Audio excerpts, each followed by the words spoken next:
네, 오늘은 이제 여호수아 4장 같이 보도록 하겠습니다. 본문으로는 일곱 번째 시간이겠죠. 자, 오늘의 내용은 요단강을 건너는 그런 사건입니다. 자, 3장에서도 요단강을 건너는 일이었고 4장도 요단강을 건너는 일인데 3장은 요단강을 건너는 어떤 서론적인 이야기라면 4장은 더 자세하게 나와 있고 뿐만 아니라 이제 요단강에서 취한 그 12돌을 길갈에다가 이렇게 제단을 쌓는 그런 일도 추가되어 있습니다. 자, 요단강은 이렇게 생겼는데 여기가 이 헐몬산이거든요. 헐몬산. 그래서 이 골짜기를 흘러서 이렇게 메론 물가라는 곳에 이렇게 물이 모이고 또 다시 이곳에서 흘러서 갈릴리 호수 이렇게 모이고 그리고 계속 이렇게 흘러서 사해바다에 이르러서 여기서 더 이상 물이 빠져나가지 못합니다. 왜냐하면 여기 주변이 다 높은 곳이에요. 여긴 다 골짜기입니다. 골짜기로 물이 흐르는 거죠. 여기도 높은 지역이라서 여기서 물이 빠져나가지 못하고 그러다 보니까 점점 염도가 높아져서 이 바다보다도 지중해보다도 더 염도가 훨씬 높아서 생물이 살 수가 없습니다. 물고기도 살 수 없고. 근데 이 요단강은 헬몰산에서 사해까지 이어지고 일직선으로 130km. 그래서 여기서부터 여기까지 일직선으로 보면 130km지만 이렇게 굴곡 해서 이렇게 재다 보면 훨씬 더 긴 길이죠. 400km 정도 되고 지류로 야르목강과 야복강 이렇게 지류들이 있습니다. 이렇게 지류들이 있고 그래서 야복강과 야르목강도 있습니다. 자, 요단강이 그렇고 자, 1절부터 9절까지는 이제 백성이 요단을 건너기를 다 마치죠. 요단을 건너기를 다 마치고 또 10절부터 18절까지는 요단강 도하의 과정을 설명하고 있고 19절부터 24절까지는 요단강 도하 후에 길갈에서 돌비를 세운 장면이 있습니다.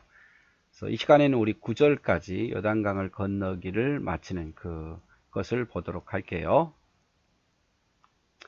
자, 1절에 보면 그 모든 백성이 요단을 건너가기를 마침에 여호와께서 여호수아에게 말씀하여 이르시되 백성의 각 지파에 한 사람씩 12사람을 택하고 그들에게 명령하여 이르기를 요단 가운데 제사장들의 발이 굳게 선 그곳에서 12돌을 취하여 그것을 가져다가 오늘 밤 너희가 유숙할 그곳에 두게 하라 하시니라.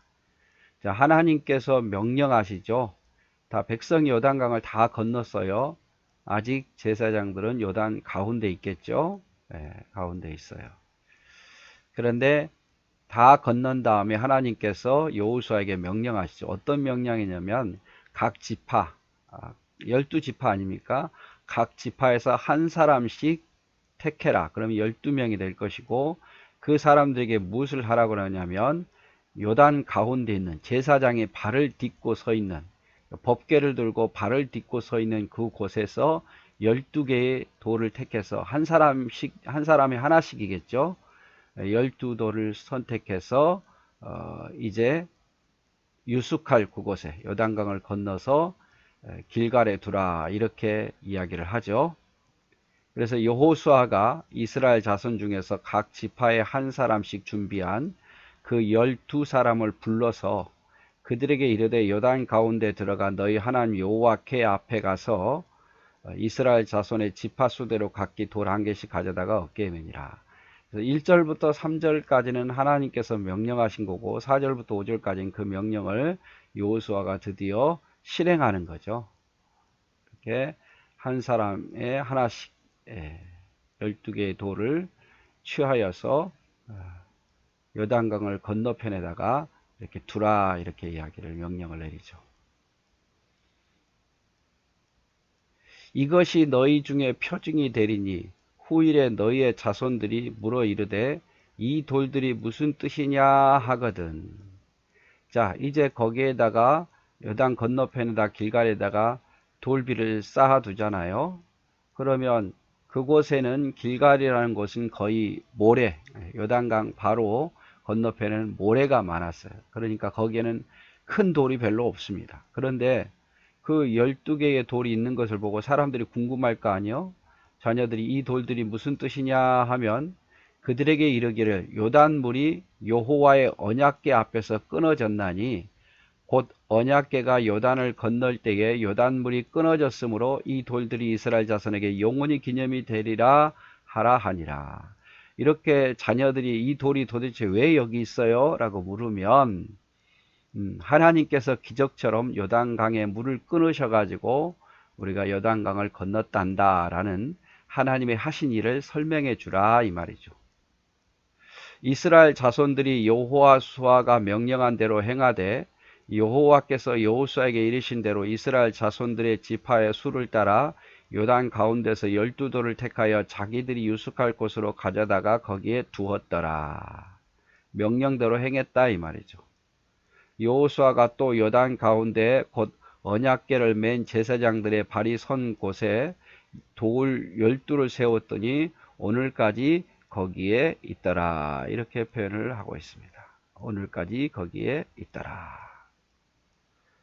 자, 그래서 1절부터 9절까지는 이제 하나님이 여호수아에게 각 지파별로 한 명씩 선택해서 요단 가운데 있는 제사장이 발을 딛고 서 있는 그곳에서 12돌을 치하라 라고 명령했고, 여호수아는 그 명령에 따라서 사람들을 선택해서 그 돌들을 가져와서 세웠죠. 그리고 후손들이 나중에 이 돌들이 무슨 뜻이냐라고 물은다면 왜 여기 있느냐라고 물으면 하나님이 역사하셔서 이렇게 그 돌을 요단 가운데 있었던 돌을 세웠다 이렇게 이야기하라 이 말이죠. 그래서 요단강을 백성이 다 이제 건너고 다 백성이 건넌 후에 명령하신 거예요. 그래서 12명의 지파에서 한 사람씩 선택해서 제사장이 딛고 있는 요단강 중앙에 그곳에 돌을 취해서 어깨에 메고 나와서 길갈에 두게 하죠. 그리고 제사장의 선 요단 중앙에도, 여기 본문에는 없지만 제사장의 선 요단 중앙에도 거기도 12돌을 세웠습니다. 그러니까 제사장의 선 그곳에서 총 24개의 돌이죠. 그런데 12개의 돌은 제사장의 선 그곳에다가 돌비를 세웠고 12개의 돌은 가져와서 기념비를 거기다가 세웠죠. 자, 9절 말씀 보세요. 여호수아가 또 가져다 둔 것뿐만 아니라 길갈에 유숙할 곳으로 둔 것뿐만 아니라 여호수아가 요단 가운데에 곧 언약궤를 맨 제사장의 발이 선 그곳에 12돌을 거기에다가 세웠지요. 그리고 오늘까지 거기에 있더라. 항상 거기에는 물이 잠겨져 있었겠죠. 아마 그곳이 그 하나님께서 제사장이 선 곳이다 라는 표시로서 거기다 세웠을 것이고, 가지고 온 12돌은 길갈에다 세웠다 이 말이죠. 12개를 돌을 취하여 세운 것은 하나의 민족임을 강조하기 위해서입니다. 자, 각 지파별로 하나잖아요. 그것을 이렇게 각자 세운 것은 우리 민족이 지파가 하나라는 것을 또 강조하고 있고, 또 사람들이 보고 하나님의 능력을 기억하기 위해서예요. 사람들은 너무 잘 잊어버리잖아요. 그러니까 그 돌을 보면서 자손들이 하나님의 하신 일을 다시 기억하고 교육하게 하기 위해서, 그래서 하나님을 영원토록 경외하게 하기 위해서 이 돌을 여기다가 두게 합니다. 나중에 보면은요, 이런 말씀이 있어요. 24절에 이 땅의 모든 백성에게 여호와의 손이 강하신 것을 알게 하며 너희가 너희 하나님 여호와를 항상 경외하게 하려 함이라. 이것이 돌비를 세운 이유죠. 하나님이 손이 강하신 것과 하나님을 경외하기 위해서 이 돌비를 세웠다. 돌비를 세운 이유예요. 그래서 하나님은요, 이 돌비를 세운 것을 보니까 하나님이 하신 일을 기억하기를 원하세요. 하나님의 백성이 하나님이 하신 일을 기억하기를 원합니다. 우리는 그걸 너무 잘 까먹어요. 우리에게 베푸신 은혜를 너무 잘 까먹는데, 하나님은 우리가 하나님이 베푸신 은혜를 기억하기를 원합니다. 그것이 큰 은혜든 작은 은혜든 기억하면 할수록 좋아요. 기억을 많이 할수록 하나님의 은혜에 더 감사하겠죠. 그리고 하나님의 하신 일을 후손에게 가르치기를 원하십니다. 그리고 그것을 잊지 않고 하나님을 경외하기를 원하십니다. 그래서 이 하나님의 하신 일을 기억하고, 그리고 그것을 자녀들에게, 후손들에게 가르치기를 원하고, 또 그것을 알고 하나님을 잘 경외하기를 원하시는 거예요. 그래서 하나님께서는 거기다 돌비를 세운 거예요. 돌이라는 것은 오래 지나도 잘 변하지 않잖아요. 그러니까 거기다 돌비를 세운 것은 다른 뜻이 있는 게 아니라, 이거를 기억하고 하나님이 하신 일을 기억하고 그것을 후손들에게 가르치고, 그리고 그것을 보고 하나님이 하신 것을 알고 하나님을 잘 경외하기 위해서 돌비를 세운다 이 말이죠. 그러면 우리가 더 의미를 살펴보면 우리에게 돌비는 뭐냐? 저는 하나님의 말씀이라고 생각해요. 하나님의 말씀이 우리에게 돌비예요. 돌비. 거기에는 뭐가 있습니까? 그 돌비에는 하나님의 하신 일이 기록이 되어 있어요. 돌비에는 하나님의 하신 일이 기록이 되어 있고, 하나님이 어떤 분인가가 기록이 되어 있어요. 요단강을 건넌 사건뿐만 아니라 여리고성을 무너뜨린 일, 그 많은 일들이 이 성경에 기록되어 있단 말이에요. 또 하나님께서는 때로는 그 돌비에다 하나님 말씀을 기록하라고 말했잖아요. 왜 돌비에다 기록하게 했겠습니까? 변하지 않으니까. 근데 우리에게는 성경이 있어요. 성경에는 하나님의 하신 일, 하나님의 약속, 하나님의 어떤 분, 하나님의 어떤 뜻을 가지고 있는지가 다 기록에 있었어요. 그래서 우리는 돌비가 뭐냐? 우리에게 있어서는 돌비는 하나님의 말씀이에요. 그러니까 우리는 그 말씀을 어떻게 해야 돼요? 말씀을 기억해야 돼요. 기억하기 위해서 가까이 해야 되고, 그리고 그 말씀을 가르쳐야 돼요. 그리고 그 말씀의 사실을 믿으면 그 말씀을 믿고 하나님을 순종하고 경외해야 돼요. 여러분 꼭 기억하십시오. 저와 여러분에게 있어서 돌비는 뭡니까? 하나님의 말씀이에요. 거기에 하나님의 하신 일이 기록되어 있어요. 하나님 뜻이 기록이 되어 있어요. 그러니까 우리는 그 말씀을 늘 가까이 해서 기억하고 가르치고 그 말씀에 따라 순종하는 것, 그것이 하나님 우리에게 성경을 주신 이유다 이 말이죠. 또 개인적으로는 자녀들에게 물려줄 어떤 기념품이 있으면 너무 좋겠죠. 너무 좋을 것 같아요. 오랫동안 읽었던 성경, 그거 버리지 마시고요. 오랫동안 내가 읽었던 성경, 자녀들이 버리면 어쩔 수 없지만 내가 이거 평생 내가 이 성경을 읽었다, 이렇게 많이 기록해 놨고 손에 때가 묻도록 다 헤어지도록 나는 이 성경을 읽었다라고 자녀들에게 죽기 전에 유품으로 남겨주면 그것보다 더 멋진 게 어디 있어요, 여러분. 그럼 내가 성경을 필사했던 노트들, 버린다 할지라도 자녀들에게는 죽을 때 주는 그 유품은요, 오랫동안 기억하거든요. 우리 부모님이 성경을 이렇게 가까이 하고 필사했구나. 기도 방석, 늘 눈물로 기도했던 기도 방석.